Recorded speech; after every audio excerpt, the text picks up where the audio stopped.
دوستان بسیار محترم، سلام. به سلسله معرفی چهره‌های سرشناس عصر مغول‌ها در نیم قاره هند، این بار شما را با کسی آشنا می سازم که در تاریخ نیم قاره هند، بخصوص در عصر مغول‌ها، از نام، اعتبار و شهرت خاص برخوردار می باشد. آن دوستانی که سریال معروف هندی به نام جودا اکبر را مشاهده کرده باشند، تا حدود با نام جودابای یا مریم الزمانی آشنایی دارند. بله دوستان محترم، اینجا منطقه سکندرا در 10 کیلومتری شهر آگره هندوستان است و ما فعلا آمدیم تا امروز از آرامگاه جودابای یا جودا اکبر و یا هم مریم الزمانی دیدن کنم.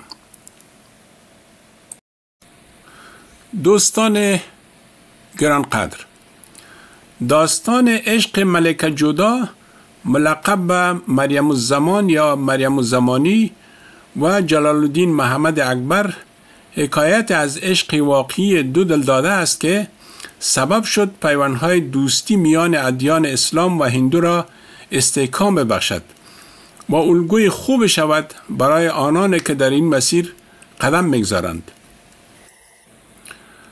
شاهزاده خانم تناز و زیبای راجپوت یعنی جودابای که نام اصلیش هرکنواری می باشد، دختر راجا بارمل انبر به تاریخ اول اکتبر سال 1542 میلادی متولد و به تاریخ 19 ماه می سال 1623 میلادی با عمر 81 سالگی وفات نموده است. شاهزاده جودا یا جودابای به تاریخ 6 فوریه سال 1562 میلادی به سن 19 سالگی با جلال الدین محمد اکبر سومین امپراتور مقتدر مغول که اکبر نیز در آن هنگام 19 سال داشت ازدواج کرد. اکبر سومین پادشاه از سلسله گرگانیان یا امپراتوری مغولی هند است که در هندوستان با نام مغول اعظم یا اکبر کبیر نیز شناخته می شود.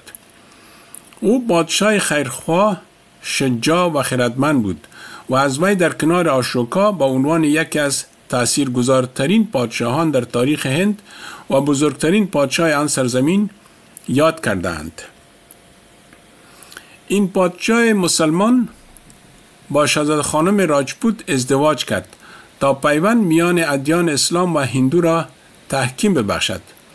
جلال الدین محمد اکبر و همسرش ملکه جودا بعد از سالها به فرزندی با دعا به درگاه خداوند و درگاه صوفی پرآوازه آن زمان شیخ سلیم چشتی بالاخره به سال 1569 میلادی صاحب پسر شدند و او را سلیم نورالدین نام نهادند که بعدها علیه پدر شورید، اما فقط پس از درگذشت وی با نام جهانگیرشاه وارث حکومت پدر شد.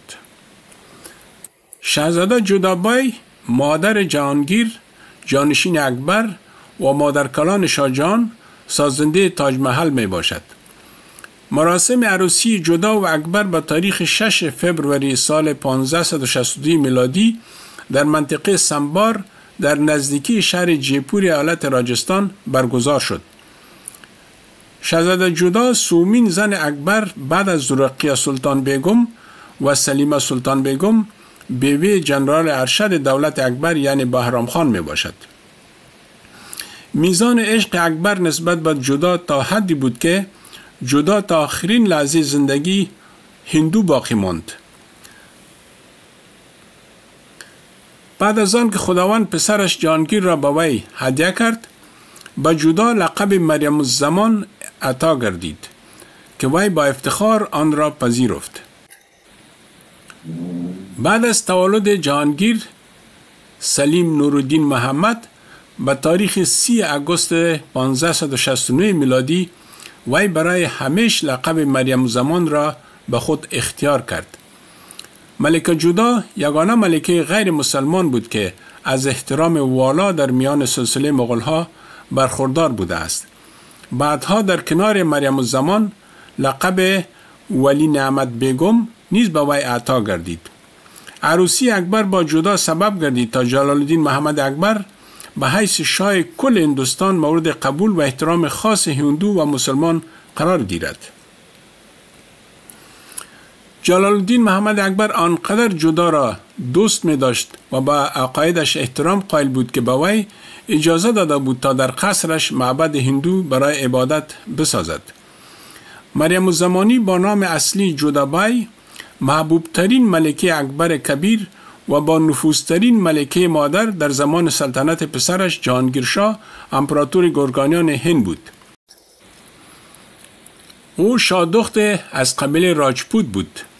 جودابای یکی از قدرتمندترین و تاثیرگذارترین و در عین حال ثروتمندترین زن در امپراتوری گورکانی و همچنین آنطور که در بالا اشاره شد با نفوذترین ملکه مادر در زمان سلطنت پسرش نیز به حساب می آمد. گفته می شود که او در زمان سلطنت همسرش در کنار مقام ملکه هند لقب بیگم صاحب و پادشاه بیگم را نیز دارا بود.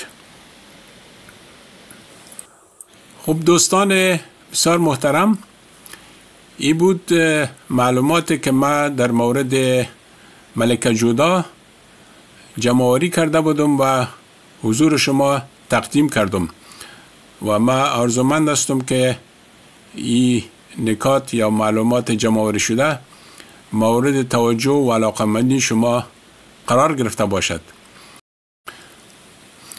و ما به خصوص از آن دوستانی که در مورد نیم قاره هند آگاهی و معلومات بیشتر دارند، به خصوص در مورد عصر مغول‌ها، البته آرزومند هستم تا معلومات خود در این مورد با ما در کامنت ها شریک بسازند و بیشتر از پیش به این ویدیو غنا ببخشند. در خاتمه یک بار دیگر از تک تک شما دوستان به خاطر حمایت و پشتیبانیتان از کارهای ما تشکر و سپاس میکنم و برای شما و خانواده محترمتان آرزوی موفقیت و سرفرازی دارم. شاد و سرفراز و خوشبخت باشید. تشکر از توجه شما.